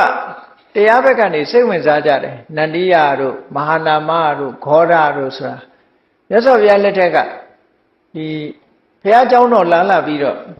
မိခွန်းနေမေးကြတယ်တရားနာကြတယ်ဆိုတဲ့ပုံကိုယ်တွေထဲမှာပါတယ်ပေါ့နော်အဲ့ဒီထဲမှာနန္ဒီယဆိုတဲ့တာဂေဝေမင်းကမြတ်စွာဘုရားကိုတနေ့ကျတော့လျှောက်တယ်သူလျှောက်တာကသောတာပန်အခြေခံအနေနဲ့သူလျှောက်တယ်အဲ့တော့သောတာပန်ဆိုတာလေးကိုနည်းနည်းရှင်းပြီးတော့ပြောကြည့်အောင်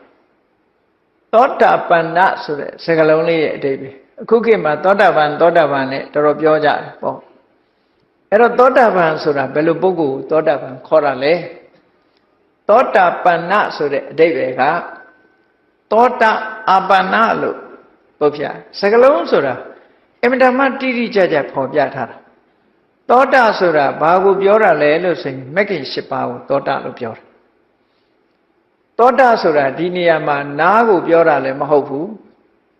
သောတာဆိုတဲ့ပါဠိစကားကနားကိုဟောတာရှိတယ်ရေစည်းချောင်းကိုဟောတာရှိတယ်စကလုံးကအဓိပ္ပာယ်နှစ်ခုဖော်တယ်ပေါ့နားရဲ့ရေစည်းချောင်းရဲ့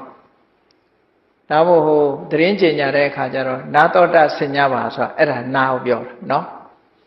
သောတာရှင်နေဆိုတာနာကိုပြောတာရေစည်းချောင်းကိုပြောတဲ့အခါကျတော့လည်းပဲသောတာလို့ပြောတယ်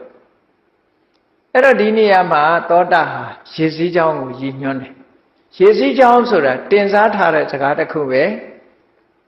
မဂ္ဂင်၈ပါးကိုရေစည်းချောင်းလို့တင်စားလိုက်တာအဲ့တော့သောတာပန္နဆိုတာသောတာဆိုတဲ့မဂ္ဂင်ရေစည်းချောင်းတွေကိုပထမဆုံးအနေနဲ့ပန္နရောက်သွားသူလို့ဒီလိုအဓိပ္ပာယ်ရတယ်အဲ့တော့သောတာပန်လို့ခေါ်တာဟာနိဗ္ဗာန်ရေစည်းချောင်းနဲ့မဂ္ဂင်၈ပါးတည်းဟူသောနိဗ္ဗာန်လမ်းကြောင်းတွေကိုပထမဆုံးဝင်ရောက်မိသူလို့ဒီလိုအဓိပ္ပာယ်ရတယ်ဒီလိုဆိုလိုတာနော်ဒါမှမဟုတ်အင်္ဂလိပ်လိုပြန်တဲ့အခါကျတော့Sri Intara လို့ပြန် Sri ဆိုတာ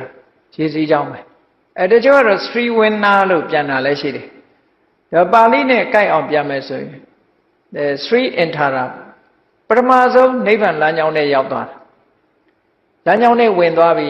လိုင်းပေါ်တက်သွားပြီလို့ဒီလိုပြောလို့ရတယ်ဘယ်လိုင်းတုံးဆိုနိဗ္ဗာန်သွားတဲ့လိုင်းနိဗ္ဗာန်သွားတဲ့လိုင်းဆိုတာမဂ္ဂင်၈ပါးအဲ့တော့မဂ္ဂင်၈ပါးဟာဝိပဿနာအချက်နဲ့အဆင့်နဲ့မကဘူးသူကဝိပဿနာတဲ့အဆင့်မြင့်တဲ့မဂ္ဂလို့ဆိုတဲ့ဒီ unity တစ်ခုပေါ့မဂ္ဂင်၈ပါးနဲ့ဖွဲ့စည်းထားတဲ့စွမ်းအားပြည့်တဲ့သမ္မာဒိဋ္ဌိသမ္မာသင်္ကပ္ပသမ္မာဝါစာသမ္မာကမ္မန္တသမ္မာအာဇီဝသမ္မာဝါယာမသမ္မာတတိသမ္မာသမာဓိဆိုဒီ၈ခုဟာစုစည်းလိုက်တဲ့အခါကျတော့စွမ်းအားတွေပြည့်သွားတယ်အဲ့ဒီစွမ်းအားပြည့်သွားတဲ့ဒီ၈ခုကိုပဲမက္ခလို့ခေါ်လိုက်တာအဲ့ဒီမက္ခဆိုတဲ့လမ်းကြောင်းတွေကိုပထမဆုံးရောက်ရှိလာတဲ့ပုဂ္ဂိုလ်ကိုသောတပန်လို့ဒီလိုပြောတာနော်သောတပန်ဖြစ်တယ်သောတပန်ဖြစ်တယ်ဆိုတာမဂ္ဂင်၈ပါးလမ်းကြောင်းပေါ်မှာပထမဆုံးဝင်မိသွားတဲ့ပုဂ္ဂိုလ်လို့ဒီလိုဆိုတာဒါဖြင့်အဲ့ဒီသောတပန်ဖြစ်ဖို့အတွက်ကဘာတွေလိုအပ်တုံလို့မေးလို့ရှိရင်သူကအကြောင်းတရား၄မျိုးသောတပန်ဖြစ်ဖို့အကြောင်းတရား၄မျိုးရှိတယ်အကြောင်းတရား၄မျိုးကဘာလဲလို့ဆိုရင်နံပါတ်၁ကတပ္ပုရိတတန်တေဝသူတော်ကောင်းနဲ့ပေါင်းသင်းမှုနောက်သတ္တမတဝနာသူတော်ကောင်းတရားကိုကြားနာမှုဒါအပြင်ဘက်ကအကြောင်း၂ခုနောက်အတွင်းအကြောင်း၂ခုကဘာလို့ဆိုရင်ယောနိသောမနတိကာရမှန်မှန်ကန်ကန်နှလုံးသွင်းဆင်ခြင်တတ်မှုဓမ္မနုဓမ္မပฏิပတ်တိလောကုတ္တရာတရားနဲ့လျော်တဲ့အကျင့်တရားကိုကျင့်ကြံကြိုးကိုအထောက်မှုလို့ဒါကအတွင်းပိုင်းကအကြောင်း၂ခုအလုံးပေါင်းလိုက်တော့အကြောင်း၄ခုရှိတယ်ကြည့်အဲ့ဒီနေရာမှာရှင်သာရိပုတ္တရာသောတာပန်ဖြစ်တာကိုကြည့်ရှင်သာရိပုတ္တရာဟာရှင်အတ္တစီနဲ့တွေ့တာတပ္ပုရိတတန်တေဝရှင်အတ္တစီကယေဓမာဟိတုပ္ပဘဝဆိုတဲ့တရားကိုဟောလိုက်တဲ့အခါတတ္ထမတဝနာဒီနှစ်ခုရှိတယ်သူ့ရဲ့ရှင်သာရိပုတ္တရာရဲ့ပင်ကိုယ်မှာရှိနေတဲ့ယောနိသောမနတိကာရတရားနာနေတဲ့အချိန်မှာ apply လုပ်တာဒါကျင့်တာပဲပေါ့ကျင့်တယ်ဆိုတာဟာအချိန်ကြာကြီးကျင့်ရတာလူတယောက်နဲ့တယောက်ဒါကမတူဘူးเนาะတယောက်နဲ့တယောက်မတူဘူးတရားနာရင်လည်းပဲခန္ဓာကိုအတိညာဏ်ကရောက်ရှိသွားပြီးတော့နှလုံးသွင်းဆင်ခြင်သွားတဲ့ပုဂ္ဂိုလ်တွေလည်းရှိတယ်အဲ့ဒါကြောင့်မလို့ရှင်သာရိပုတ္တရာတို့ကြတော့ခန္ဓာကိုရှင်သာရိရှင်အတ္တစီဟောနေတဲ့အချိန်လေးအတွင်းမှာပဲသူကဆင်ခြင်လိုက်လို့အတိညာဏ်တွေပွင့်သွားတာအဲ့ဒီအချိန်လေးဟာဒါကျင့်တဲ့အချိန်လေးပဲအတိုင်းတာတစ်ခုနဲ့တစ်ခုမတူဘူးလေလူတော်မှအပြင်ဘက်ကျင့်ကြတာပဲကြည့်အောင်တချို့ကတစ်လနဲ့တချို့ကတစ်ဖက်နဲ့သောတပန်ဖြစ်တယ်တချို့ကတစ်လနဲ့မှသောတပန်ဖြစ်တယ်တချို့ကတစ်နှစ်နဲ့မှဖြစ်တယ်ဟောတဦးနဲ့တူတူတာမဟုတ်တချို့ကတရားနာရင်လေးနဲ့ဖြစ်သွားတယ်ဒီလိုမတူတာဟာတယောက်နဲ့တယောက် qualification မတူတာပေါ့အရေးချင်းချင်းမတူတာတော့ဘယ်ကိစ္စမှာပဲဖြစ်ဖြစ်လူဟာတဦးနဲ့တူရည်ချင်းချင်းဆိုတာတူတာမှမဟုတ်တာအေးကောင်းပြီအဲ့ဒီမှာအခုအကြောင်းတရား၄မျိုးပြည့်စုံပြီဆိုလို့ရှိရင်အဲ့ဒီပုဂ္ဂိုလ်ဟာသောတာပန်နလို့ခေါ်တယ်ဒီနိဗ္ဗာန်လမ်းကြောင်းထဲကိုရောက်ရှိသွားပြီပထမဆုံးရောက်ရှိအဲ့ဒါလိုရောက်ရှိသွားလိုက်တဲ့အချိန်မှာသူဟာဒိဋ္ဌိလို့ဆိုတဲ့မှားယွင်းနေတဲ့အမြင်တစ်ခုဟာလည်းပျောက်ကင်းသွားတယ်ဝိသိကိစ္စဟာဆိုတဲ့တရားဓမ္မအကျင့်တရားနဲ့ပတ်သက်ပြီးတော့လေတန်တရားကင်းစင်သွားတယ်ဒီနှစ်ခုဟာသူ့အဖို့မှာလုံးဝလွတ်ကင်းသွားတယ်ဆိုလိုတာကတရားနဲ့ပတ်သက်လာလို့ရှိရင်သူ့မှာတန်တရားဆိုတာလုံးဝမရှိဘူးဖရာတရားတန်ခါနဲ့ပတ်သက်လာရင်တန်တရားဆိုတာလုံးဝမရှိတော့ဘူးမှားယွင်းတဲ့အမြင်ဟာလည်းသူ့မှာလုံးဝမရှိတော့ဒါရင်လာလို့ဆိုမကဘူးသူ့မှာအပေချလောက်တဲ့လောဘဆိုတာလည်းမရှိတော့ဘူးအပေချလောက်တဲ့ဒေါသလည်းသူ့မှာမရှိတော့ဘူးဒေါသရှိသေးတော့လည်းအပေချလောက်အောင်မပြင်းထန်တော့ဘူးလို့ဆိုလို့တယ်ကြံတဲ့ကိလေသာတွေဟာလည်းအများကြီးရောပါသွားပြီစိတ်ကောင်းနှလုံးကောင်းတွေအများကြီးဝင်သွားပြီသောတပန်ဖြစ်သွားတယ်ဒီလိုဆိုလို့တယ်သောတပန်ပုဂ္ဂိုလ်မှာဒီမာနရှိပေမဲ့လို့စော်ကားတဲ့မာနမျိုးသူ့မှာမရှိတော့ပြီးတော့အိတ်တမစ္စရိယဆိုတာသူ့တဏ္ဍာမှာမရှိတော့ဘာလို့လဲဆိုရင်တရားဓမ္မနဲ့ပတ်သက်ပြီးသူ့မှာမစ္စရိယဆိုတာမရှိဘူးသောတပန်ဖြစ်သွားတဲ့ပုဂ္ဂိုလ်ရဲ့စိတ်ဓာတ်မှာဘယ်လိုအတွေးတွေဝင်နှုံးလို့ဆိုလို့ရှိရင်ငါရတဲ့ငါသိတဲ့တရားမျိုးတလောကလုံးရှိတဲ့ပုဂ္ဂိုလ်တွေသိကြပါစေဆိုစိတ်ရှိတယ်ဒါသူ့ရဲ့ဆန္ဒဖြစ်တာနော်သောတပန်ဖြစ်သွားရင်အဲ့ဒီဆန္ဒအရင်ဖြစ်တယ်ငါသိတဲ့တရားဓုတရားမြတ်တွေတရားတွေအားလုံးသိကြပါစေဆိုပြီးတော့ ဒီစိတ်ဆန္ဒဖြစ်တယ်တဲ့သူသိတဲ့တရားကိုသူများပြောဖို့ရကြတော့ရွှေအိုးကိုသူများပြဖို့ရဝန်လေးတယ်လို့ဝန်လေးတယ်တဲ့ဒါသောတာပန်ပုဂ္ဂိုလ်ရဲ့အခြေအနေနှစ်ခုစာပေကျမ်းဂန်မှာဒီလိုရေးထားအဲ့တော့သောတာပန်ဒီသောတာပန်လို့လျှောက်ပြောနေရင်တော့ဒါတကယ်မရသေးတဲ့ပုဂ္ဂိုလ်ပဲဖြစ်နိုင်တာပေါ့နော်ရွှေအိုးမစစ်ရင်တော့ပြလို့ရတာပဲပေါ့ဘယ်သူမှမယူဘူးလေရွှေထုတော့ပြလို့ရမှာပေါ့ရွှေစစ်ဆိုရင်တော့ဘယ်သူမှမပြဘူးလို့ဆိုလို့တယ်အဲသောတာပန်ဖြစ်သွားပြီဆိုတဲ့ပုဂ္ဂိုလ်ရဲ့စိတ်ဓာတ်ဟာအဲ့ဒီနှစ်ခုရှိတယ်လူတိုင်းကိုသူအတိမျိုးသိစေခြင်းနဲ့သူသိတဲ့တရားကိုသူများထုတ်ဖို့ပြောဖို့ရကြတော့ကိုသိမ့်ထားတဲ့ရွှေအိုးကိုသူများပြဖို့ရဝန်လေးသလောက်ဝန်လေးတယ်ဒီလိုဆိုလိုတာနော်အဲ့ဒီလိုအချင်းရနှစ်ခုနဲ့ပြည့်စုံကဲသောတာပန်ဖြစ်သွားတာကြတော့ဘယ်လိုအင်္ဂါရက်တွေနဲ့ပြည့်စုံသွားတော့ခုနကသောတာပန်ဖြစ်ဖို့ရာအတွက်ကအကြောင်း၄မျိုးနဲ့သူစ조사အထောက်လို့သောတာပန်ဖြစ်သွားပြီနိဗ္ဗာန်လမ်းကြောင်းပေါ်သူရောက်သွားပြီပထမဆုံးအဲ့ဒီရောက်သွားတဲ့အခါမှာသူ့ရဲ့သောတာပန်တွေရရှိတဲ့အင်္ဂါရက်၄ခုကဘာတော့ဆိုလို့ရှိရင်သူကဗုဒ္ဓေအဝိစ္စပတာဒမြတ်စွာဘုရားပေါ်မှာယုံကြည်တာခါတိုင်းယုံကြည်တာနဲ့မတူဘူးအသိဉာဏ်နဲ့ဂုံကိုနှစ်ကာယုံကြည်တာမျိုးဓမ္မေအဝိစ္စပတာဒတရားပေါ်မှာယုံကြည်တာလည်းပဲအသိဉာဏ်နဲ့နှစ်ကာယုံကြည်တာတာမန်ယုံကြည်မှုမျိုးမဟုတ်တော့ဘူးတန်ခေအဝိစ္စပတာဒအရိယတန်ဃာတွေပေါ်မှာယုံကြည်မှုကလည်းပဲအသိဉာဏ်နဲ့ယုံကြည်တာမျိုးဖြစ်သွားတယ်ဆိုလိုတာကတရားတက်မဟုတ်ဘူးသူကအသိဉာဏ်နဲ့တွဲဖက်ထားတဲ့တရားဖြစ်သွားပြီအသိဉာဏ်ပါသည့်အတွက်ကြောင့်သူဟာယုံကြည်ချက်ကိုဘယ်တော့မှမပြောင်းတော့ဒီလိုပြောတာနော်တမန်ယုံကြည်တယ်ဆိုရင်ယုံကြည်ချက်ကပြောင်းနိုင်သေးတယ်လေဒီပြင်လူတယောက်ကလာပြောသွားရင်သူယုံကြည်မှုကပြောင်းသွားနိုင်သေးတယ်သူကအဲ့ဒါလို့မဟုတ်ဆုံးဖြတ်ပြီးတော့ယုံကြည်တာနော်ဒါသာအမှန်ဘယ်သူပြောလို့မှမရတော့ဖရာတရားတန်ခါနဲ့ပတ်သက်ပြီးတော့အဝိစ္စပတာဒဆိုတာတုံလှုပ်ရင်းရိုင်ခြင်းမရှိတဲ့အသိဉာဏ်ပါတဲ့တရားနဲ့ယုံကြည်တာတဲ့နောက်တစ်ခုကအရိယကန္တသီလလို့ဆိုရင်၅ပါးသီလ၅ပါးသီလကိုအရိယပုဂ္ဂိုလ်တွေကအမတန်မှမျက်မျက်နှိုးနှိုးထိမ့်သိမ့်ဆောက်ရှောက်လို့အရိယကန္တသီလလို့ခေါ်တယ်ဘယ်လောက်ထိအောင်မျက်နှိုးတုံဆိုရင်သိသည်ဖြစ်စေမသိသည်ဖြစ်စေအဲ့ဒီအရိယပုဂ္ဂိုလ်လေးဟာဆိုပါစို့သောတာပန်ပုဂ္ဂိုလ်ဟာလူဘဝမှာဒီဘဝကသောတာပန်ဖြစ်ပြီးနောက်ဘဝလူဖြစ်တယ်ဆိုပါစို့အဲ့ဒီလူဖြစ်လာတဲ့ဘဝမှာသူက၅ပါးသီလအလိုလိုလုံးလာတယ်သူများအသက်တတ်တယ်ဆိုတာသူ့မှာမရှိဘူးနော်သီလလို့သူသိသည်ဖြစ်စေမသိသည်ဖြစ်စေသူများအသက်တတ်ရမှာတိတ်ဝန်လေးတယ်မတတ်ဘူးသူများဥစ္စာခိုးဖို့ရအတွက်ဘယ်တော့မှမစင်စားဘူးနော်သူတော်ဘာတမယပြစ်မှားမှုဆိုရင်စိတ်ထဲတော့မရှိဘူးလိန်ပြောဖို့ရဆိုတာလဲသူကစိတ်ထဲမှာမရှိဘူးအယက်သေးစားတောက်စားမှုဆိုတာလုံးဝအနတ်တော့မခံနိုင်ဘူးဒါသောတာပန်ဖြစ်ထားတဲ့ပုဂ္ဂိုလ်ရဲ့အင်္ဂါရက်တွေပဲပေါ့အဲ့ဒီအနေအထားမျိုးတွေကိုပြောင်းလဲသွားစေတယ်ဒါစိတ်ကပြောင်းသွားရင်ဒီအခြေအနေတွေအကုန်ပြောင်းတာပဲလေအဲ့တော့သောတာပန်ဖြစ်သွားရင်ဖရာပေါ်မှာနှစ်ကာယုံကြည်ခြင်းတရားပေါ်မှာနှစ်ကာယုံကြည်ခြင်းတန်ခါပေါ်မှာနှစ်ကာယုံကြည်ခြင်းနဲ့အရိယကန္တသီလနဲ့ပတ်သက်လာလို့ရှိရင်ဒီဘဝမပြောနဲ့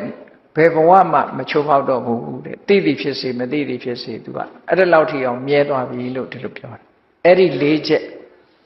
အဲ့တော့ခုနကနန္ဒီယဆိုတဲ့တာဂဝေမင်းကမြတ်စွာဘုရားကိုလျှောက်တယ်အရှင်ဘုရားတဲ့အရိယတာဝကအရိယတာဝကဆိုတာဘုရားရဲ့တပည့်တာဝကတွေကိုအရိယတာဝကလို့ခေါ်တာအရှင်ဘုရားအရိယတာဝကဟာဒီသောတာပန်နေပြည့်စုံတဲ့အင်္ဂါရပ်၄မျိုးလုံးဝမရှိဘူးဆိုတဲ့အရိယတာဝကကိုမိမိလျော်ရောနေတဲ့အရိယတာဝကလို့ပြောရမလားတဲ့မြတ်စွာဘုရားကသူလျှောက်တာသူလျှောက်ပုံကနော်သောတာပန်ရဲ့အင်္ဂါ၄မျိုးနဲ့သောတာပန်အင်္ဂါ၄မျိုးတစ်ခုမှမရှိတဲ့အရိယတာဝကဆိုလိုတာကဘုရားတပည့်ဖြစ်ပေမဲ့လို့ဒီအင်္ဂါဘုရားကိုနှစ်ကာကြည်ညိုခြင်းတရားကိုနှစ်ကာယုံကြည်ခြင်းတန်ခါကိုနှစ်ကာယုံကြည်ခြင်းနဲ့၅ပါးသီလကိုမျက်နှိုးခြင်းဆိုတဲ့ဒီသီလနဲ့ပြည့်စုံခြင်းဆိုတဲ့ဒီအင်္ဂါ၄မျိုးတစ်ခုမှမပြည့်ပဲနဲ့နေတဲ့ပုဂ္ဂိုလ်ကိုဒါ အဲ့ဒီတခုမှမရှိတဲ့ပုဂ္ဂိုလ်ကိုမေ့လျော့တဲ့ပုဂ္ဂိုလ်လို့ခေါ်ရမှာလားလို့မြတ်စွာဘုရားကိုလျှောက်တယ်အဲ့လိုလျှောက်တော့မြတ်စွာဘုရားကဘယ်လိုဖြေတော့ဆိုရင်အဲ့ဒီ၄မျိုးနဲ့လုံးဝမပြည့်စုံတဲ့ပုဂ္ဂိုလ်ဟာအရိယာစရင်မဝင်တဲ့ပုထုဇဉ်မျှတာဖြစ်တယ်ဆိုပြီးတော့အဲ့ဒီပုထုဇဉ်ရဲ့မေ့လျော့မှုကိုမြတ်စွာဘုရားကမပြောဘူးအဲ့ဒါကပုထုဇဉ်မျှတာဖြစ်တယ်ငါဆိုလိုတာကမမေ့မလျော့သူဆိုတဲ့ပုဂ္ဂိုလ်ဟာဘယ်လိုပုဂ္ဂိုလ်မျိုးလဲလို့ဆိုလို့ရှိရင်သောတာပန်အင်္ဂါရပ်တွေနဲ့ပြည့်ပါတယ်တဲ့လူတယောက်ဟာ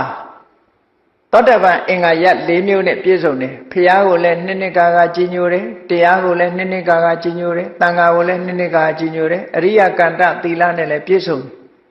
သို့တော့သူဟာဖရာကိုကြီးညိုခြင်းဆိုတာလေးနဲ့တင်ခြေနှက်နေပြီးတော့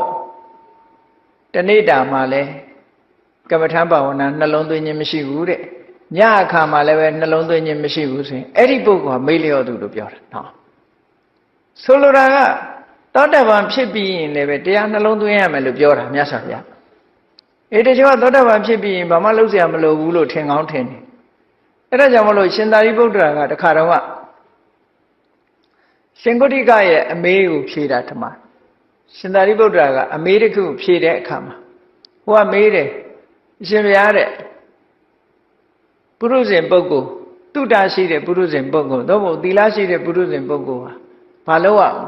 ဟာအနိစ္စဒုက္ခအနတ္တလို့နှလုံးသွင်းရမယ်တဲ့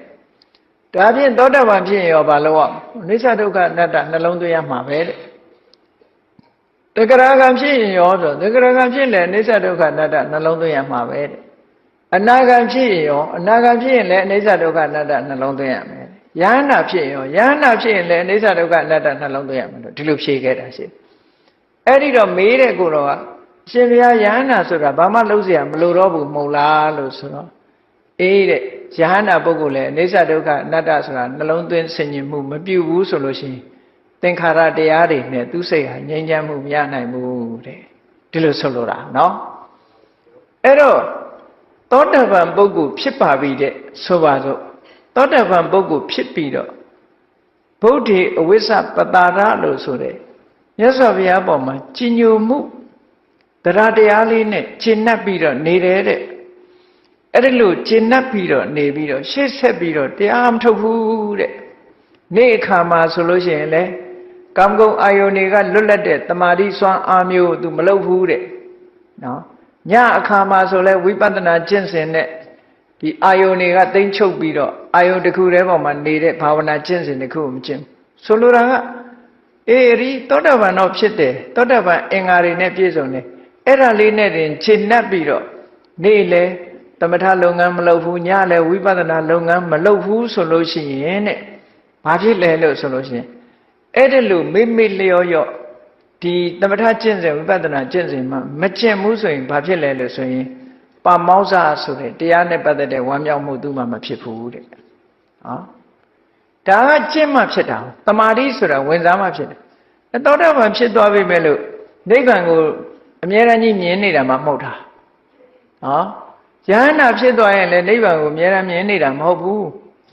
တာမန်ပဲယဟန္တာလည်းမျက်စိရှိတော့မြင်စရာတွေမြင်နေမှာပဲပေါ့အဲ့တော့ပမောဇ္ဇဖြစ်ဖို့ဆိုတာကြတော့ဒီအကျင့်ကိုကျင့်ရဝန္တာမှုဆိုတာ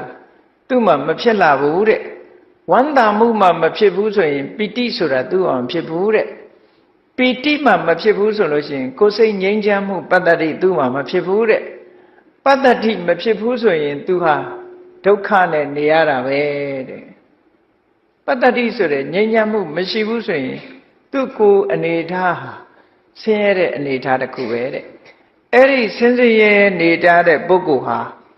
နော်တမာတိမရှိတော့ဘူးတဲ့တမာတိမရဘူးတမာတိမရလို့ရှိရင်တရားဓမ္မတွေသူ့တဏ္ဍာမှာမပေါ်လာတော့ဘူးဒီလိုဆိုလိုတာနော်ဆိုပါစို့သောတာပန်ဖြစ်တယ်သောတာပန်ဖြစ်တမန်ကိစ္စတွေပဲရှောက်လုံးနေမယ်တမန်ကိစ္စတွေရှောက်လုံးနေရင်တမန်လူတွေနဲ့စကားပြောတမန်လူတွေနဲ့နေဟုတ်လားတမန်အာယုန်နေနဲ့ပဲဒီတိုင်းနေမယ်ဆိုလို့ရှိရင်ပါမောဇ္ဇဆိုတာမလာဘူးပိဋိဆိုတာမလာဘူးပတ္တရိဆိုတာမလာဘူးပတ္တရိမလာသည့်အတွက်ကြောင့်ဒုက္ခမလာဘူးဒုက္ခမလာသည့်အတွက်ကြောင့်တမာရိမလာဘူးတမာရိမလာသည့်အတွက်ကြောင့် နိဗ္ဗာန်ဆိုတဲ့တရားသူ့တဏ္ဍာမှာပေါ်မလာဘူးလို့ဒီလိုပြောတာနော်အဲ့ဒါလို့နိဗ္ဗာန်ဆိုတဲ့တရားမှာသူစိတ်ပေါ်မလာဘူးဆိုရင်သူ့ကိုမေ့လျော့သူလို့ပြောရမယ်တဲ့ဒီလိုဟောတာအဲ့ဒါကြောင့်မလို့တစ်ခါလာပြီးတော့ရှောက်ကြတယ်တချို့ဓမ္မကြီးတွေကသူသောတာပန်ဖြစ်နေတယ်လို့သူတို့ကိုယ့်ကိုယ်လည်းအထင်ရောက်ပုံရပါတယ်အဲ့တော့သောတာပန်ဖြစ်နေလို့ဖြစ်နေတယ်ဆိုတဲ့အထင်နဲ့သူတို့ကဘာပြောလဲလို့ဆိုရင်အဲ့တော့သောတာပန်ဖြစ်နေပြီဆိုရင်ဘာမှလုပ်เสียမလိုတော့တဲ့အနေအထားမျိုးတွေပြောကြတာပေါ့မဟုတ်ဘူးအကြံပေးရတယ်အဲ့တော့ကိုယ့်ကိုယ်သောတာပန်ဖြစ်တာမဖြစ်တာနေထားသောတာပန်ဖြစ်တယ်ဆိုတဲ့ပုဂ္ဂိုလ်တယောက်ဟာကိုယ့်ကိုယ်သိသလားမသိဘူးလားလို့ဆိုသိတယ်ဘယ်လိုသိတာတော့ဆိုရင်သူ့စိတ်ထဲမှာဖြစ်တဲ့သူမက်ကိုဆင်ញင်နိုင်တယ်ဖိုးကိုဆင်ញင်နိုင်တယ်နိဗ္ဗာန်ကိုသူဆင်ញင်နိုင်တယ်သို့တော့ဘယ်ကိလေသာကိုပယ်တယ်ဘယ်ကိလေသာတွေမပယ်သေးဘူးဆိုတာတော့ဘောဓုတမရှိရင်မသိနိုင်ဘူးပေါ့အဲ့ဒါတော့ဒီလိုစာပေကျမ်းကမှလည်းဆိုထားတယ်ဆိုထားတော့အဲ့တော့သောတာပန်ဖြစ်တာမဖြစ်တာအတာထားကိုယ့်ဘာကိုလုပ်ရမယ့်အလုပ်ကိုနေ့စဉ်လုပ်နေဖို့လိုအပ်တယ်လို့ဒီလိုပဲအကြံပေးရကိုလုပ်ရမယ့်အလုပ်ကိုလုပ်တရားဆိုတာနေ့စဉ်နဲ့အမျှရှုမှတ်နေဖို့လိုအပ်တယ်ပေါ့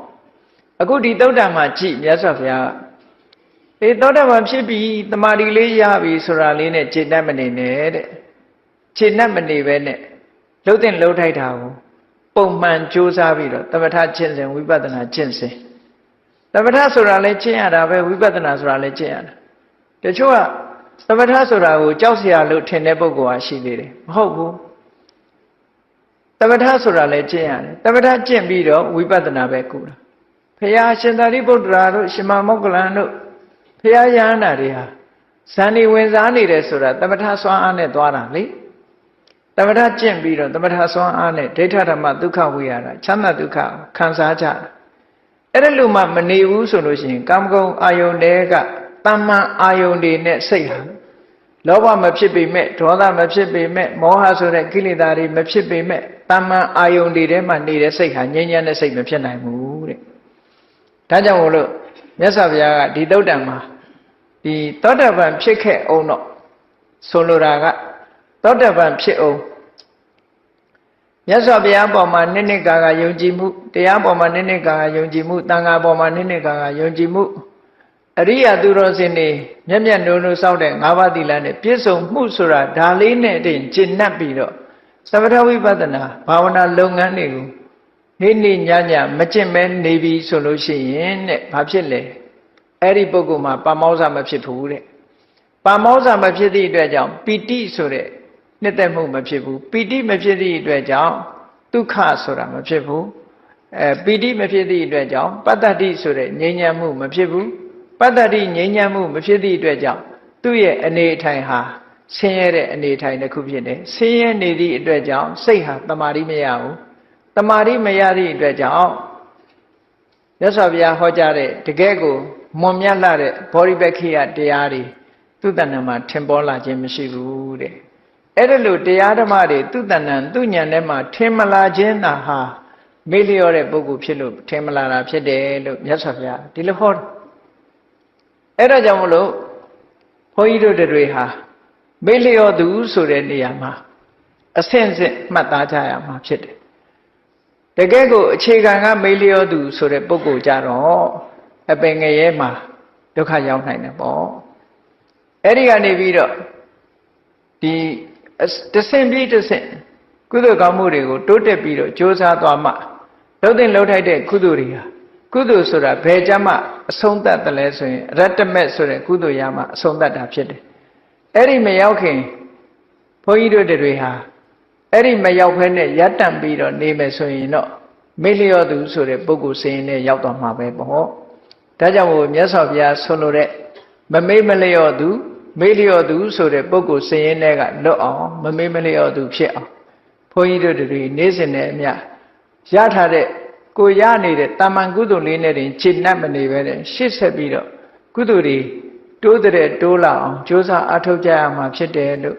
ကိုယ်စီသဘောကျပြီးတော့ကြိုးစားအားထုတ်နိုင်ကြပါစေကုန်သတည်း